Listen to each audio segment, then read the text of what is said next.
The text came through on a Tuesday afternoon while I was reviewing quarterly reports in my downtown office. Family meeting tonight. We're planning Mom's 60th birthday cruise. Don't bother coming, you can't afford it anyway. The message was from my brother Kevin. Always direct. Always dismissive. I stared at the text for a moment, then typed back, "Have fun." I added a smiley face and returned to my spreadsheets.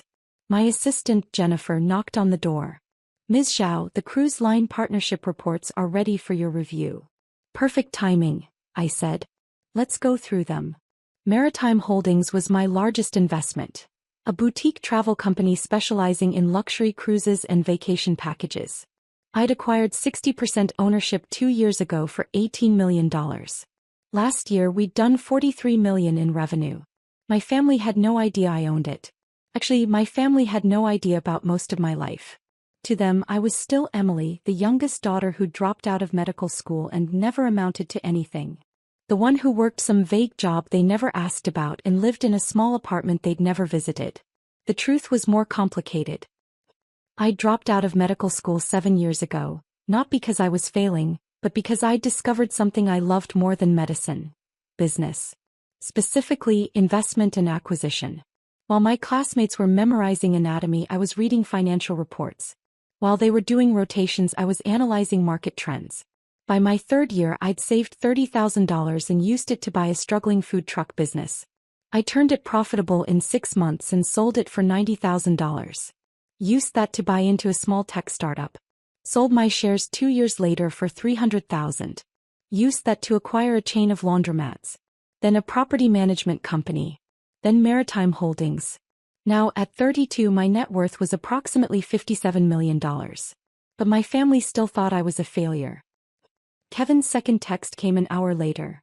Family decided on a 10-day Mediterranean cruise for Mom. Adults only. Leaving from Miami next month. We're all contributing $3,000 per person. Since you probably can't afford it, we're not including you. Don't want to embarrass you. I read the message twice. Then I opened my Maritime Holdings database and searched for recent bookings under our family name. There it was, Zhao Family Celebration, 10-day Mediterranean cruise, 8 passengers, booked through Maritime Holdings Premium Partners. The booking had been made 3 days ago. Total cost, $48,000. They'd paid a 20% deposit, $9,600, with the balance due in 2 weeks. The credit card on file belonged to my father. I sat back in my chair and smiled. "Jennifer," I called out. "Can you come in here for a minute?" She appeared in the doorway. "Yes, Ms. Zhao." "I need you to do something for me," I said. "It's going to seem strange, but trust me." The next 3 weeks passed quickly. I watched the family group chat, the one I was conspicuously not included in anymore, blow up with cruise planning. My sister posted photos of swimsuits she was buying. Kevin shared screenshots of shore excursions. Dad talked about the specialty restaurants he'd booked. Mom sent one message, "I wish Emily was coming." Kevin's response, "Mom, she can't afford it. We're doing her a favor by not making her feel bad." My sister Lisa added, "Plus, it's nice to have a family trip without any drama." I muted the conversation and went back to work. 2 days before the cruise, the balance payment came through. $38,400 on Dad's credit card. I saw the transaction notification and knew they were fully committed now. I waited until the morning of departure to make my move. At 6 a.m. on departure day, I called the Maritime Holdings Operations Center. "This is Emily Zhao," I said. "I need to cancel booking reference MH47829. "The Zhao Family Mediterranean Cruise?" the operator confirmed. "Ms. Zhao, that cruise departs in 6 hours. The cancellation penalty." "I'm aware," I said. "Cancel it anyway." "Full cancellation. Refund the deposit to the original payment method, minus the 20% cancellation fee per our terms and conditions." "Yes, ma'am," the operator said. "Canceling now." I hung up and looked at my watch. My family would be at the Miami port by noon. The cruise departed at 2 p.m. This was going to be interesting. The first call came at 12:47 p.m. "Kevin." I let it go to voicemail. The second call came at 12:51 p.m. Voicemail again. At 12:55 p.m., Dad called. I answered on the third ring. Hello. Emily. Dad's voice was strained. We have a serious problem. What's wrong? I asked, keeping my voice concerned. Our cruise tickets have been cancelled. All of them. We're at the port right now and they're saying the booking was cancelled this morning. That's terrible, I said. Who cancelled them? That's what we're trying to find out. The attendant says it was cancelled by the account holder. But I booked these. I paid for them. What did the attendant say exactly? I asked. I heard Dad talking to someone, his hand partially covering the phone. Then he came back on the line. She says the tickets were purchased through something called Maritime Holdings, and that the owner of Maritime Holdings cancelled the reservation this morning. Who owns Maritime Holdings? I asked innocently. More muffled conversation. Then Kevin's voice came on the line. The attendant is saying it's owned by someone named Emily Zhao, he said slowly. But that can't be you. Why can't it be me? I asked. Silence. Emily, Kevin said carefully. Do you own Maritime Holdings? I own 60% of it, I said. I acquired controlling interest 2 years ago. Why? The silence stretched for so long I thought the call had dropped. You own the company, Kevin finally said. His voice was flat. You own the company we booked our cruise through. Looks that way, I said. And you cancelled our tickets. I did, I confirmed. Why? Kevin exploded. Mom's birthday is today. We have 8 people here at the port. We took time off work. You told me I wasn't invited because I couldn't afford it, I said calmly. You explicitly excluded me from a family celebration. So I exercised my right as the majority owner of Maritime Holdings to cancel a booking made through my company. That's insane. Lisa's voice came through. They had me on speaker now. You can't just cancel people's vacations because your feelings are hurt. Actually, I can, I said.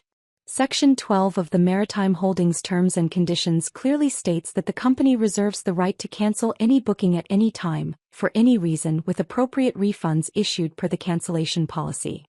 This is Mom's birthday. Kevin shouted. I know, I said.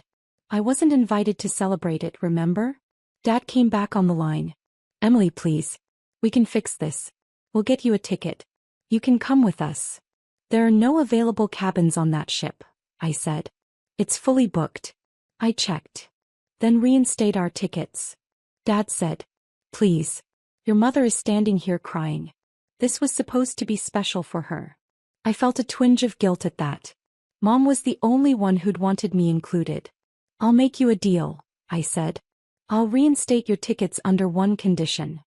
Anything, Dad said immediately. When you get back from this cruise, we have a family dinner. All of us. And everyone listens while I explain exactly what I do for a living and what I've accomplished in the last 7 years. No interruptions, no dismissive comments, no changing the subject. Done, Dad said. Absolutely. We'll do it. Kevin, Lisa, do you agree? I asked. Fine, Kevin muttered. Whatever, Lisa said. Just fix this. Hey, I said. Hold on. I called the operations center on my other line. This is Emily Zhao again. Reinstate booking MH47829. Full reinstatement. All original cabin assignments and reservations. Yes, ma'am. Reinstating now. I switched back to Dad. Check with the attendant. Your tickets should be active again. I heard movement voices, then Dad came back on. They're checking. Yes, they're saying the booking is active again. Thank you, Emily. Thank you so much. Enjoy your cruise, I said. I'll see you when you get back. I hung up before anyone could respond. For the next 10 days I watched the family group chat fill with photos. My family on the ship's deck. My family at the Colosseum in Rome. My family eating gelato in Florence. My family watching the sunset in Santorini. Mom looked happy in every photo. That made me feel better about reinstating their tickets. But not once did anyone add me to the chat. Not once did anyone say, wish you were here. They were happy to use my company's services, happy to have me fix their crisis, but still couldn't be bothered to actually include me. The bitterness surprised me. I'd thought I was past caring what they thought. They returned on a Wednesday. I waited until Friday to text the group. Family dinner Sunday at 6 p.m. My place. We had a deal. Kevin responded first. Can we make it another weekend? We're still recovering from the trip. No, I typed back. Sunday at 6 p.m. The address is 1200 Skyline Drive, Penthouse 3. Lisa, since when do you live in Skyline Tower? That building is like, super expensive. Since I bought my unit 3 years ago, I typed. See you Sunday. Sunday at 5:45 p.m. my doorbell rang. I opened it to find my entire family standing in the hallway, staring at my door like it might bite them. Come in, I said. They filed in slowly, eyes widening as they took in my apartment. 3,000 square feet, floor-to-ceiling windows, views of the entire city skyline. Custom furniture, original artwork, a kitchen that belonged in a magazine. You live here? Lisa breathed. I do, I said. Please sit. Dinner will be ready in 20 minutes. I'd hired a private chef for the evening, partly because I couldn't cook to save my life, partly because I wanted the meal to be impressive enough that no one could dismiss it. We sat around my dining table and the chef began serving the first course, seared scallops with citrus beurre blanc. This is incredible, Mom said, tasting her scallop. Emily, this apartment, this food. How? That's what we're here to discuss, I said. You all agreed to listen.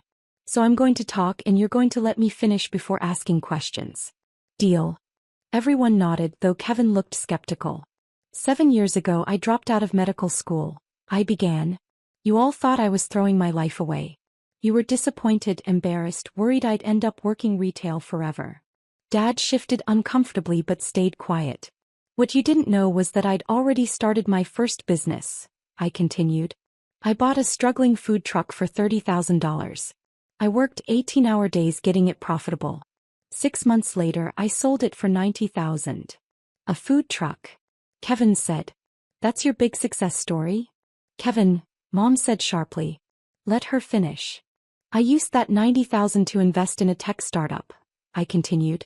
2 years later I sold my shares for $300,000. I used that to acquire a chain of laundromats. Then a property management company. Then 2 years ago, I acquired 60% ownership of Maritime Holdings for $18 million. The silence was absolute. Last year Maritime Holdings did $43 million in revenue, I said. My personal net worth is approximately $57 million. I own this penthouse outright. I own 4 other investment properties. I have a diversified portfolio of stocks, bonds, and private equity investments. Lisa's mouth was hanging open. Kevin looked like he'd been slapped. Dad was staring at me like I was a stranger. You have $57 million? Dad said faintly. Approximately, I confirmed. It fluctuates with the market. But we thought you. Mom couldn't finish the sentence. You thought I was a failure, I finished for her. Because I dropped out of medical school and didn't follow the path you wanted for me. You stopped asking about my life because you assumed there was nothing worth hearing about. Emily, we didn't mean, Dad started. When I bought my first investment property 4 years ago, I called to tell you. I interrupted. Dad, you said, that's nice. And changed the subject to Kevin's promotion. When I acquired Maritime Holdings, I sent an email to the family chat. No one responded. Not one person. Kevin found his voice. You never said you owned a $43 million company. You said you bought into a travel business. That could mean anything. You never asked for details, I said. You never asked what my title was, what my role was, how much the company was worth. You just assumed it was something small and unimportant because that's how you saw me. That's not fair, Lisa protested. Isn't it? I asked. Be honest. What did you think I did for a living? Lisa's face flushed. I thought you worked at a travel agency. Like booking tickets for people. And you, Kevin? I thought you had some entry-level job at a tourist company, he admitted quietly. And neither of you thought to ask for more information? To show any interest in my career? They both looked at their plates. Mom reached across the table for my hand. I'm sorry. We were so focused on our own lives, our own definitions of success, that we couldn't see what you were building. When you excluded me from the cruise, I said, it wasn't just about the money. It was about being told I wasn't good enough to celebrate with my own family. Being told I'd be an embarrassment. I said that, Kevin admitted. I'm sorry. I was so wrong. You were, I agreed. But you weren't the only one. Everyone in this family has treated me like I was less than. Like I needed to be protected from my own inadequacy. Dad cleared his throat. What can we do to fix this? Stop assuming you know everything about my life, I said. Start asking questions. Actually listen to the answers. And stop treating me like I'm your charity case. The second course arrived. Duck breast with cherry reduction. We ate in silence for a few minutes. So you really own Maritime Holdings? Lisa asked quietly. The whole company? 60%, I corrected. I have a business partner who owns 40%. We run it together. And you canceled our cruise because we excluded you? I canceled your cruise because I was tired of being dismissed by people who are supposed to love me, I said. I reinstated it because despite everything I do love you. And I didn't want to ruin Mom's birthday. Mom was crying now. You're an amazing woman, Emily. I'm so sorry I didn't see it. I'm seeing it now, Dad said. And I'm in awe, honestly. $57 million. You built that yourself. I did, I said. No family money, no connections, no help. Just hard work and smart decisions. Kevin put down his fork. I owe you a massive apology. Not just for the cruise thing. For years of treating you like you were less than us. We all do, Lisa added. She was crying too now. You're more successful than any of us and we were too blind to see it. The rest of dinner passed in a blur of apologies, questions and tears. They wanted to know everything. How I'd learned about investing, how I'd found the deals, how I'd managed to build so much so quickly. I answered their questions honestly. For the first time in years, my family was actually listening to me. Actually seeing me. When they left around midnight, Mom hugged me tightly at the door. I'm so proud of you, she whispered. Not because of the money. Because you believed in yourself when we didn't.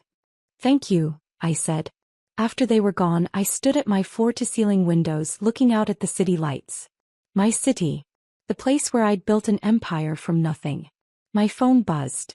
A text from Kevin. Can I take you to lunch next week? I want to hear more about your business. And I want to actually know my sister. I smiled and typed back. I'd like that. Then Lisa. Same here. Coffee soon? My treat. Then Dad. I'm sorry I never asked. I'm asking now. Tell me everything. I looked at my phone at these messages from family members who were finally seeing me and felt something shift in my chest. It wasn't about the money. It had never been about the money. It was about being seen. Being valued. Being included. And now finally I'd canceled their cruise to make a point. But in doing so, I'd forced a conversation that was 7 years overdue. Sometimes the best way to show people who you really are is to stop pretending to be what they expect. Sometimes you have to cancel their tickets to get them to see that you're the one who's been driving the whole time.